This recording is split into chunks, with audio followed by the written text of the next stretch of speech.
क्या करूंगा, अब जैसे मेंस में भी आ जाए तो आप कैसे करेंगे, आपने कहा कि जी 623, और ये एक सवाल नहीं, सारे सवाल ऐसे ही हो रहे हैं। 305 सवाल आप खुद पढ़ना, मैं नहीं पढ़ रहा हूँ क्योंकि मुझे कम समय में ज्यादा सवाल कराने हैं। आपने कहा कि जी 2 साल में तो 1.2 हो जाएगा, 120% हो जाएगी। आप कितना चुकाते हो जी, 16,390, और 10% से 1.1 हो जाएगा। ठीक है, अब मुझे यूनिट डिजिट देखनी है और कुछ नहीं देखना।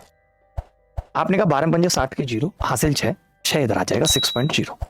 11 से करूंगा, 11 निम्मा 99 9। आपने कहा कि जी 16 में से 9 जाएंगे तो 5 आ जाए, सॉरी 7 आ जाएगा। 16 में से 9 जाएंगे 7 आ जाए। आप किसी ऑप्शन में, एक ही ऑप्शन में बीच द करेक्ट आंसर, सोचने की जरूरत नहीं थी। आप समझ गए क्या कर रहा हूं मैं ये कह रहा हूं, अगर आपने 500 उधार लिए और आप यहाँ पे 200 दे देते हो, 10% है फॉर एग्जाम्पल, ये भी 10 है, तो आपको ये पता है कि अगर आप 500 का सीधे यहाँ पे 120% कर दो, 500 गुणा 1.2, लेकिन आपने 200 यहाँ दे दिए थे तो 200 आपको नहीं देना लास्ट में, और आपने इसमें वो ब्याज भी जोड़ दी जो 200 पे लगती है 1 साल में, तो वो ब्याज भी घटानी है, तो 200 का 20% और घटाना है।